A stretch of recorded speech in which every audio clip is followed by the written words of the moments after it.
Social media ఇది ఇప్పుడు సామాన్యుడికే కాదు, రాజకీయ పార్టీలకి అందరికీ కూడా ఒక ఆయుధంగా మారిపోయింది.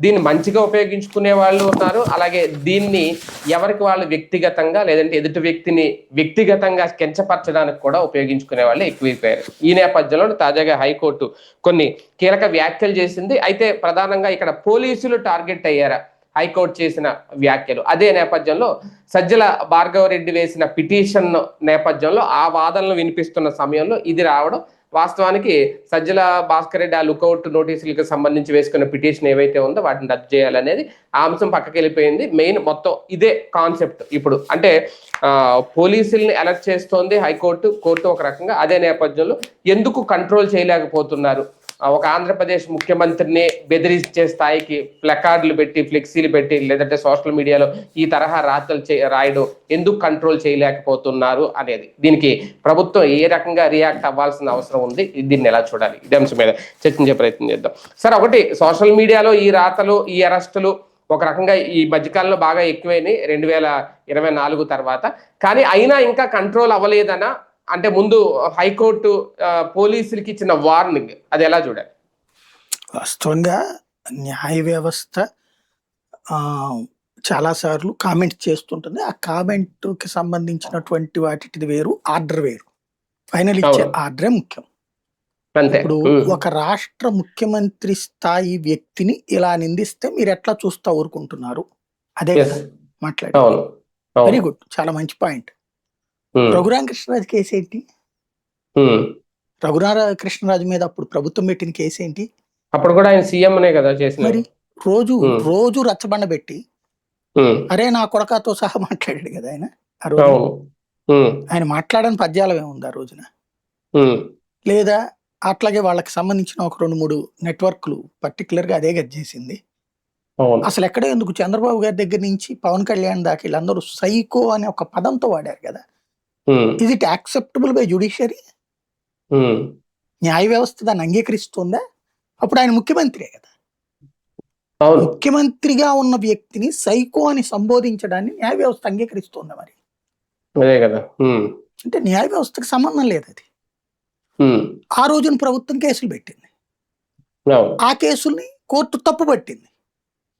ఈ రోజున కేసులు ఎందుకు పెట్టట్లేదు మీరు అంటుంది. కాబట్టి సంథింగ్ ఫిషీ డిబేటబుల్ నడుస్తుంటాయి, అవి నడుస్తుంటాయి అట్లాంటి కామెంట్స్. కానీ ఒకటి సార్, ఇక్కడ అంటే చంద్రబాబు నాయుడు గారి మీద ఆ తరహా వ్యాఖ్యలు చేయడం, అది కూడా వైసీపీ సోషల్ మీడియా ఇప్పుడు రఫా అంటూ ఫ్లెక్సీలు పెట్టడం కానీ, అదే వేళలో వేయడం కానీ, అంటే వైసీపీకి సంబంధించిన సోషల్ మీడియా కూడా ఏమన్నా లిమిట్ దాడుతుందా, పరిధి దాడుతుందా? రఫా అని మాట్లాడేవాడిని రఫా చేయాలి, అది క్లియర్. మనం మొదటే ఇంత ముందే చెప్పుకున్నాం. రఫా అని కూసేవాడిని చాచినాలు కొట్టి ఏంట్రా నిన్ను నరకమంటావా అని అడగాల. మనిషివా పశువువారా, మనుషుల్ని చంపుతానంటే ఏంటని అడగాల. అందులో తప్పే లేదు. బట్ అది పార్టీకి ఎందుకు ఆపాదిస్తాను? పార్టీ మాటలు కాదు కదా, అది వ్యక్తుల యొక్క దురద. వ్యక్తుల దురద ఇదివరకు తప్పు కానప్పుడు ఇప్పుడు తప్పు అవుతుందా? వ్యక్తుల దురద ఎవడైనా సరే ఆ వ్యక్తి చేసిన తప్పే అన్నది చట్టం అనాలా, న్యాయం అనాలా. అది ఎవడు చేసినా సరే, నువ్వు జగన్ని మాదచ్చదని లేకపోతే బాడ్కోవని అన్న రోజున కూడా తప్పని నేను అనాలి కదా. అవి 41A నోటీసులు ఇచ్చి వివరణ తీసుకోదగ్గ కేసులు అన్నారు కదా అప్పుడు.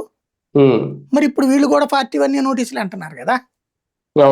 ఇక్కడ కేసుకి తీర్పు మారుతా ఉంటది. ఒక్కొక్కసారి సోషల్ మీడియా దాంట్లో ఒక రకంగా ఉంటుంది, ఒక్కోసారి ఒక రకంగా ఉంటుంది. ఇప్పుడు మొన్న అప్పుడు చంద్రబాబు గారికి ఇది ఈయన దాని పేరేంటిది జగన్ టైంలో జడ్జిల్ని తిట్టారు వీళ్ళు, ఏది అమరావతికి సంబంధించి తీర్పులు ఇచ్చినప్పుడు. అప్పుడు కేసులు పెట్టి వైసీపీ అధికారంలో ఉండి వైసీపీ కార్యకర్తలు అరెస్ట్ అయ్యి జైలుకి వెళ్ళారు. బెయిల్ కూడా రాలా, నెలల తరబడి జైల్లో ఉన్నారు వాళ్ళు. వైసీపీ కార్యకర్తలు వైసీపీ అధికారంలో ఉండగానే కోర్టే మందలించింది, ఇచ్చింది, కరెక్ట్, బానే ఉంది.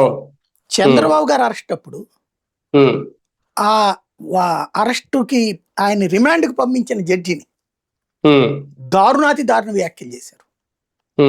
హైకోర్టు జడ్జిని తీవ్రంగా దుర్భాషలాడారు. ఉమ్, సుప్రీంకోర్టు న్యాయమూర్తి బివి నాగరత్నాన్ని అయితే దారుణాతి దారుణంగా బూతులు తిట్టారు. ఉమ్, మరి అప్పుడు వ్యవస్థ ఎందుకు జోక్యం చేసుకోలేదు?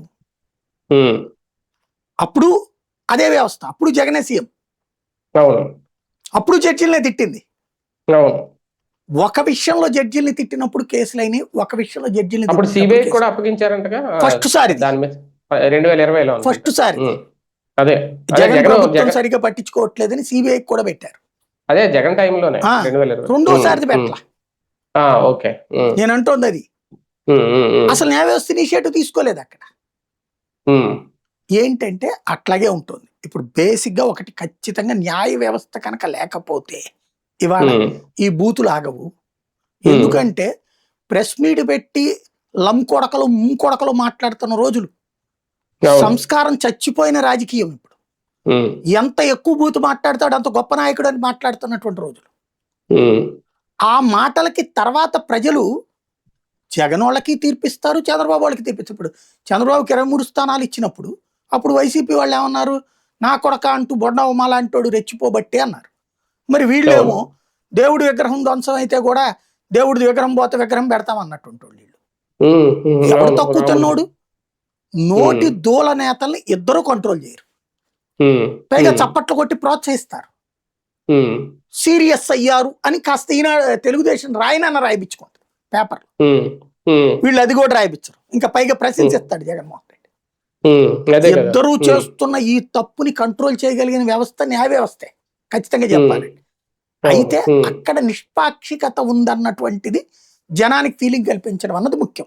అక్కడ ఎవరు తప్పు చేసినా సరే వాళ్ళని చర్య తీసుకోవాలి. అది రఫాకి చర్య తీసుకోవాలి, సైకోకి చర్య తీసుకోవాలి, రెండిటికి చర్య తీసుకోవాలి. అది అవును. అంటే ఒకటి సార్, తమ నాయకులను పొగుడుతూ ఫ్లెక్సీలు పెట్టడం, స్టేట్మెంట్స్ ఇవ్వడం తప్పేం లేదు, ఎవరికి వాళ్ళు. కాకపోతే ఇప్పుడు కోర్టు అడిగినట్టు 2029లో మీరు చేయబోయే విధ్వంసం కోసం ఎదురు చూస్తున్నాం అంటూ, ఇది అంటే ఎవరి అండ చూసి పెడుతున్నారు అనుకోవాలా, లేదంటే ఏమన్నా ధీమానా, అవతల వాళ్ళని రెచ్చగొట్టే ఫ్లెక్సీలు వ్యాఖ్యలు? అంటే ఆ వ్యక్తులు వ్యక్తిగతంగా ఏదో ఊళ్ళో గొడవ పడతారు, వాళ్ళకి పార్టీ అండగా ఉంటది, అవతల ఉన్నటువంటి వాళ్ళు మాత్రం ఈ పార్టీ వాడు కదా అని హింసించి ఉంటారు. ఆ గులం అలాంటి బాధితులు పెడతారు అట్లాంటి పోస్టులు. ఇంకోటి కడుపు రగిలిపోయినటువంటి వాళ్ళు, ఇప్పుడు అనేక అక్రమ సంబంధాల ఉదంతాలు రోడ్డు మీదకి వస్తున్నాయి. ఇదివరకటి రోజుల్లో లేనిది ఎవరినో అమ్మాయిలతో ట్రాప్ చేయించి చేసిన కేసు, ఇప్పుడు డైరెక్ట్ గా జరిగిన కేసులు. ఎంత తేడా ఉంది వీటికి? అయినా సరే నడుస్తుంది. అయినా సరే ఆనాడు జరిగిన ఫోకస్ ఈ రోజున వస్తుందా? వాస్తవంగా మీడియా పరంగా వైసీపీ ఫెయిల్యూర్ అన్న అసంతృప్తి వాళ్ళ వర్గంలో ఉంది. ఆ కడుపు మంట ఫ్లెక్సీల ద్వారా తీర్చుకుంటున్నారు. ఖచ్చితంగా అట్లాంటి ఫ్లెక్సీ బూతే, క్రైమే. నేను చంపేయండి, మీరు ఎలా చంపుతారో చూస్తున్నాం, మీరు ఎలా నాశనం చేయాలో చూస్తున్నాం, మీరు ఎలా విధ్వంసం చేయాలో చూస్తున్నాం అంటే రాక్షసులేరా మీరు? ఏం మాట్లాడతారు? అది సంస్కారం ఉందా? నీ ఇంటిని వాళ్ళు నాశనం చేస్తానంటే నువ్వు అంగీకరిస్తావా? రేపు పొద్దున్న నాశనం చేపిస్తాను వేరే వాళ్ళదంటే చట్టబద్ధంగా శిక్షించాలని చూస్తున్నాం అని అడుగు. అలాంటి కుసంస్కారం లేని పాలన మీ నుండి ఆశిస్తున్నావని చెప్పు. నువ్వు ఇవాళ జరుగుతున్న విధ్వంసం లేని పాలన నీ నుండి ఆశిస్తున్నావని చెప్పు. వీడు విధ్వంసం చేస్తున్నాడు కాబట్టి ఎంతకంటే విధ్వంసం చేయరా అని చెప్పడం ఏంటి? చండాలి. అదే కదా, అది ఖచ్చితంగా తప్పే. అది న్యాయ వ్యవస్థ అనేది లేకపోతే అది చర్చకు కూడా రాదేమో. ఇప్పుడు న్యాయ వ్యవస్థే ప్రశ్నించింది కాబట్టి ఇప్పటి వరకు ఓకే, ఇటువంటి వాటి మీద చాలా వాటి మీద కేసులు పెట్టారు, అరెస్టులు చేశారు పోలీసులు. అయినా సరే పోలీసులే టార్గెట్ అయ్యారు మరోసారి న్యాయ వ్యవస్థ ముందు. ఈసారి ఏమైనా సివియర్ గా యాక్షన్ ఉంటుందా? పోలీసులు కేసులు పెడుతున్నారు చాలా మంది మీద, అరెస్టులు పెరుగుతాయి. కోర్టే చెప్తోంది కదా 41 నోటీస్ ఇవ్వమని చెప్పేసి. ఆ పదజాలంలో తేడా ఉన్నప్పుడు కోర్టులే రిమాండ్ కూడా వేస్తున్నాయి. కాబట్టి చేస్తుంటారు, కానీ పబ్లిక్ ని ప్యానిక్ చేయడం పోలీస్ వల్ల కాదు ఇవాళ. ఎందుకంటే ఆ ఎక్స్ట్రీమ్ స్టేజ్కి వెళ్ళిపోయారు వాళ్ళిద్దరు. పబ్లిక్ ప్యానిక్ అవుతున్నారు వీళ్ళ వల్ల, రెండు పార్టీల వల్ల ప్యానిక్ అవుతున్నారు, పోలీసుల వల్ల ప్యానిక్ అవుతున్నారు, ముగ్గురు వల్ల ప్యానిక్ అవుతున్నారు. అసలు రాజ్యాంగ వ్యవస్థలు నాశనం అయిపోయింది రాష్ట్రంలో, దాని వల్ల ప్యానిక్ అవుతున్నారు. నిజమైన పబ్లిక్ ప్యానిక్ అవుతున్నారు. ఆ శక్తులు విజృంభిస్తున్నాయి.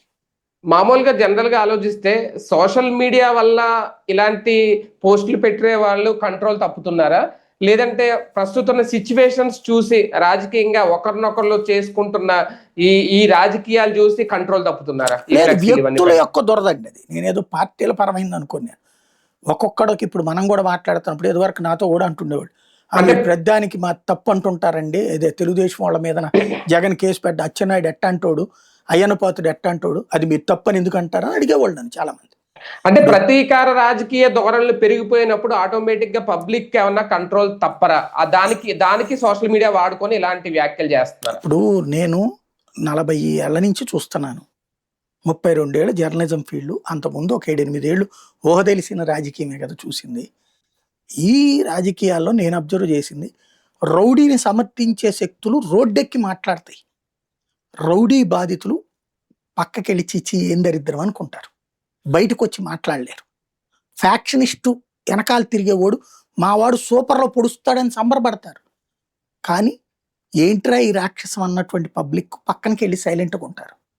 కాబట్టి పబ్లిక్ ఇట్లాంటి దాన్ని అంగీకరిస్తారని నేను అనుకోను. ఈ దాన్ని ఏమంటారు, మనుషుల్లో ఉండేటటువంటి రాక్షస గుణాలు ఉంటాయి చూడండి, ఆ రాక్షసుల స్టేట్మెంట్లు అట్లాంటి ఆ పార్టీలో చేసినా ఈ పార్టీలో చేసినా సరే, ఏ పార్టీలో చేసినా రాక్షసులు మాత్రమే అట్లాంటి సమర్థిస్తారు తప్పించి మామూలు జనం ఎవరు సమర్థిస్తారని నేను అనుకోను దాన్ని. సార్, ఇదంతా చర్చకు రావడానికి వాదనలు వినిపించడానికి ప్రధాన కారణం సజ్జల భార్గవరెడ్డి గారికి సంబంధించి ఆయన వేసుకున్న పిటిషన్ మీద జరిగిన వాదనలు. అయితే ఇక్కడ ఆయన విషయంలో కూడా అంటే ఇప్పుడు ఆయన రద్దు చేయాలి అనేది ఆయన వేసుకున్నారు ప్రధానంగా లుకౌట్ నోటీసులకు సంబంధించి.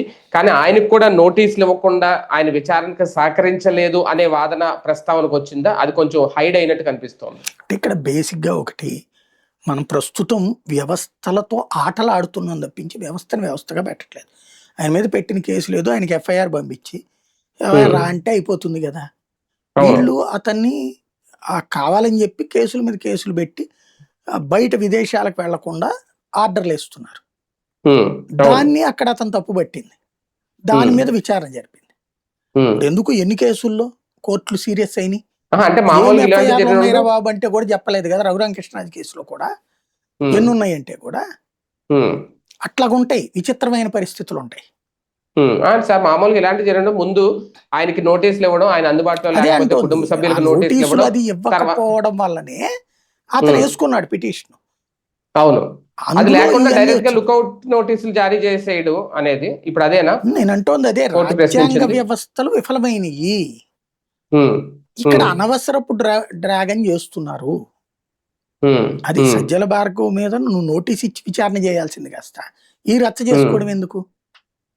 అదే కదా, అది సమస్య. రైట్, చూద్దాం. మొత్తానికి కోర్టు అయితే ఆగ్రహం వ్యక్తం చేసింది సోషల్ మీడియాలో పెట్టే పోస్టుల విషయంలో కానీ, లేదంటే ప్రభుత్వానికి ముఖ్యమంత్రికి వ్యతిరేకంగా ఎక్కడ పడితే అక్కడ రోడ్డు మీద పెడుతున్న ఫ్లెక్సీలు కానీ, దానికి సంబంధించి పోలీసులు వైఫల్యం చెందుతున్నారు అనే ఆగ్రహం అయితే వ్యక్తం చేసింది హైకోర్టు. మరి ఇక్కడి నుంచి అటువంటి వాటి మీద సీరియస్ చర్యలు ఉంటాయా, ఏం చేస్తారనేది చూడాలి.